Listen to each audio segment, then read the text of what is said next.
Welcome back everyone to the Hello World Guy, and this is episode number 2 of our 3D platformer series. And in this video we are going to implement our physics based movement system for our player character here. And if I hit play right now, what you should see is that we have got a working third person camera with mouse locking, and we can move around and it looks pretty nice. I can go closer, I can go up, I can go left, right, and then we can look at the player from whatever direction we want. So before we actually get onto that, I would like to add in a small cube to our player. I'm just going to make this cube a little.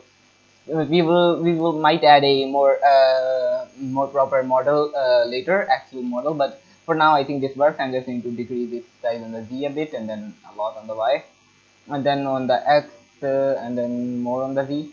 Then I'm going to move it up, and then I'm going to move it to the left a bit. And just like that, we have got kind of some glasses for our player, and that kind of makes it look a little better. And it is now, you can see our player, we have got a working camera. So I think now we should go ahead and implement the actual movement. So for this, I'm going to go under my script folder, just right click and create a new C# script called player. And then what I'm going to do is I'm going to let's compile. It's compiling down here, and then select the player. And once it has compiled, you cannot do it of course when it's compiling. And once it has completely compiled, just let it reload, and then drag your player script on the player object. And yeah, that's like that. Now double click to open it up in Visual Studio and remove the top two using tags. um, just let me remove those. And I do not think we will need a start method right now, so I'm going to remove that also. I'm going to remove this comment.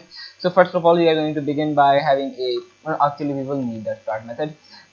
Just remove the comments here, unnecessary almost. And I'm going to add in a private rigid body 2D, no, rigid body, not rigid body 2D, actual rigid body called RB. And then I'm going to say RB is equal to get component rigid body in the start method. And up here you might also want to add a required component type of rigid body, because if you do not do that, then it might be that this throws a null pointer exception. Now Unity will make sure that we have always got a rigid body on our player. So with that, we can actually get started to the programming the actual movement in here in the update method. So what I'm going to do in the update method is that I'm essentially going to create two floats here. One is going to be called vertical. For this, by the way, we are going to be, you might want to create just a vector here. So I'm going to go ahead and create a private vector 3 called move. And what we will do in here is that we will say move dot z is equal to input dot get axis vertical. And of course, no, we don't need to multiply by time to delta time. And anyways, we are going to take this move dot z and change this to move dot x, and then we are going to set this to be the horizontal axis. Now if I do that, and then what I do is I go under here and I add in a fixed update method, fixed update. And in here what I do is I go ahead and say vector 3 velocity is equal to rb dot velocity, and then I say velocity, or actually actually you can just set this to move. So you can say rb dot velocity is equal to the move. Then in Unity, what I can do is that I can start the game to see how well it works right now. And the player does not even have a rigid body, but as soon as I do that, it automatically adds one. And if I try to do this, you can see that it is doing it in an extremely weird way. But of course we are going to go in our rigid body, and we are going to go under the we are going to of course have gravity turned on, but we will make sure that we have got our rotation freeze on x and z axis, not position by the way, rotation on x and z. Now if I freeze the rotation and then I hit play, what you should see is that everything well works. So let's see, and you can see that if I hit this button, our player goes forward, and if I hit this button, our player goes back and left and right. And you can see that it is doing a little bit of weird rotation on the y-axis, but we will find a way to fix that pretty easily. Maybe you just want to lock it on the y as well. Yeah, so just lock rotation completely, but do not lock the position. and this should cause everything to work. Of course, currently there is no speed, which means that our player is at a speed of 1, which does not make any sense. So in order to fix that, we are going to add a speed variable to our script now. Now this is going to be relatively easy. All we need to do for this is that we need to go in here where we have got our rigid body, and we are going to define a serialized field here. I'm just going to remove the new line between these. Anyways, just define a serialized field here. This is going to go private float called speed is equal to something like 5 by default, and in here we can see, or maybe 7, doesn't matter, we can always change in the inspector, and we are going to say move multiplied by speed, which should be, yeah, all right. But the point is that currently we cannot rotate our player with our camera, and well, we will try to fix that in a second, but this should add the speed to our character controller. So if I open up Unity now, then in here what I can do is I can try to hit play, and yeah, it's basically should work, but I'm going to show you a small problem. You can see that this is working and our player is on the ground and everything is working fine, but if I move to the left, our player does seem to have gravity, but it's moving at an extremely slow speed. Why is it like floating downwards? Even though we have got all of our settings correctly, even if we put our mouse to 100, it still won't change. So why is that happening? Well, for this I'm going to double click to open up the player script, and in here you can see that we are setting the velocity to move multiplied by speed, which is essentially getting rid of the y component. So for this we will have to create a float called y and set it equal to rb dot velocity dot y, and once we are done with setting our move, we are going to say rb dot velocity, actually not really in that way. So we will have to say rb dot velocity is equal, so we will have to do it a little different. So we will have to create a vector 3 called I'm just going to call it velocity is equal to rb dot velocity, and we are going to say velocity dot x is equal to move dot x multiplied by speed, and velocity dot actually not really that, velocity dot y not z is equal to move dot z multiplied by speed, and for the y we just want to not modify it, and in the end what we want to say is that we need to say rb dot velocity is equal to this velocity. Now if I do that and then I open up Unity, you should see that the problem we just had disappears. So if I just let it compile for a little while and then I hit play, and once it starts, what you should see is that we've got a working gravity system now as well. So I can move, and if I go off, then well, our player falls at the correct speed it should. So yeah, this is basically working, but one of the problems is that our player currently moves according to its own rotation and not according to the camera. So even if I am facing like this way, the player will still move forward that way, which doesn't make a lot of sense. So of course we want it so that because in the first person we could just rotate the camera, but we do not want the player to rotate with the camera in a third person view. So what I'm actually going to do is that I'm going to make it so that when we move if with the camera not with the player not in the direction, then the player automatically changes its rotation. So now we can get to implementing that.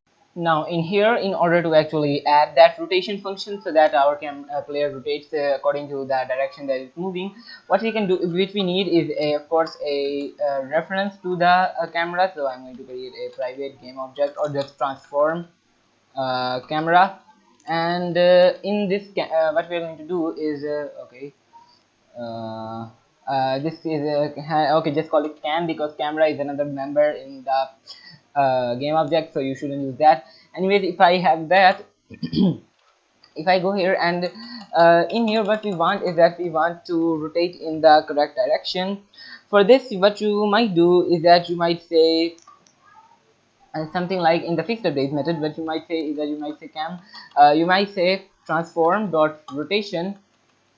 Actually we will have to create a quaternion here, a quaternion called rotation is equal to transform dot rotation, and then we need to say actually we will have to create a vector 3 for this. Just create a vector 3 here, and transform dot rotation dot Euler angles, and in here we can go here and we can say rot our rotation dot y, we want to set that to camera dot rotation dot make sure Euler angles dot y, and in here what we are going to say is that we are going to now once we have gotten that y value, we of course need to set our rotation. So we are going to say transform dot rotation is equal to quaternion dot Euler rotation. And once I do that, this should actually work. So if I go ahead and open up Unity and let's compile, then I'm going to hit play, and what you should see is that everything works, hopefully. Let's see. So okay, camera is not assigned. That's the mistake that I always make. In here you want to assign your original camera, the actual camera, not the Cinemachine camera. This, come on, main camera. And once you do that, this should well immediately work. So let's see. Once the game starts, you can see that I can do this, and my player immediately faces that direction, even though he shouldn't be that immediate. The point is that our player is doing it even if we are not moving, even though in my opinion it should only be doing that when we are actually trying to move. So in order to fix that, what we can do is we can go ahead and open up the player script again, uh, and actually why is it not working? Okay, and once I do that, what you can do is you can only do this. So this whole piece of code, you might want to actually change this from here and add it here in the normal update method. We are going to actually go here, and we are going to say I'm going to just wrap this in an if statement, which says, so we are going to say if our move dot length, or actually move dot magnitude is greater than 0, then we are going to do this. You might do it in the fixed update, you might do it in here, but this should actually work. So now if I go ahead and open a Unity and I let's compile, then when I hit play, what you should see is that it only happens when we actually start to move. So if I hit play, you can see that let's see, so I can move around and I can look up to my player and nothing happens until I actually start to move and my player turns his face. Now even though that works, our player is still moving according to the world axis. I mean, even if our player is facing this way, he's still moving that way. In order to fix that, just open up the script again. In here, doing this is incredibly simple. All you need to do is you need to say move is equal to rb dot rotation, so that we get the rotation of the player, and then we multiply it by the actual move value. Then we just basically multiply move by rb dot rotation. For some reason, so you cannot use move multiply equal rb dot rotation. That does not work. You need to say move is equal to rb dot rotation multiplied by move. But once you do that and you go under here, if I hit play, what you should see is that it works, and we can strafe and move backwards as well. And I did not add turning when moving backwards intentionally. So you can see if I move at a particular direction, I can do that, and yeah, I can move left and right, and now the player moves according to its current facing direction. So yeah, this is pretty awesome. And also let me just go under Visual Studio, and this, let me say greater than 0.1 f, because currently this is being triggered all the time for some reason, not sure why. And also use get axis raw here, because we do not want any smoothing of the axis. So if I do that, everything should work, but there is a slight problem that I would like to address. So if I hit play right now, it's reloading the assemblies again. That's kind of a thing I hate about Unity. But anyways, if I hit play right now, what you should see is that we can move forward, and yeah, that's nice, it works. And the point is that I can actually move my well, I cannot do that, but I cannot actually move my camera right now. But if I could, if I just go ahead and add in a cube here, so if I right click, create a 3D cube, and then I make it kind of large. Actually our player is quite large in relation to the cube. Anyways, if I move the cube here and I add that, and yeah, like that, and I place it somewhere here. It's a bit too large, by the way. Make it a little smaller, and I'm just going to put it as an obstacle here. If I do that and I hit play, you should see the problem that I'm talking about, which is that currently our camera can just go inside this obstacle, and it can, if this obstacle was moved a little forward. So if I take this and move it on the Z a little bit forward, what you can see is that I can actually move myself beyond the obstacle, and I cannot even see the player anymore. So in order to fix that problem, what we can do is that we can actually, first of all, let me create a new material for the player, because the player kind of looks really bad in that green material. I'm going to make this material red. I'm going to apply this for the player and for his glasses as well.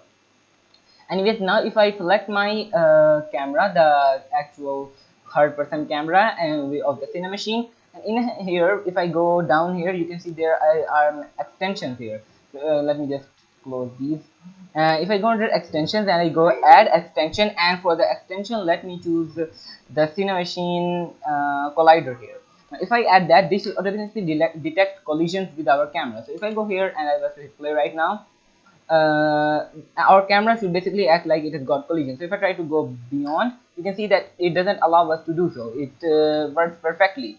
So now we have got a working camera in our game, and we did not add shooting, jumping yet. You should have noticed, but I actually did that intentionally because I think we are going to add jumping in the next episode when we actually get to do some more advanced stuff, because jumping is a really important aspect of this, because this is a platformer. So yeah, we will implement that in the next episode, and and that was a bug. I did not notice that. Anyways, I will see you in the next video, and make sure to like and subscribe, and bye.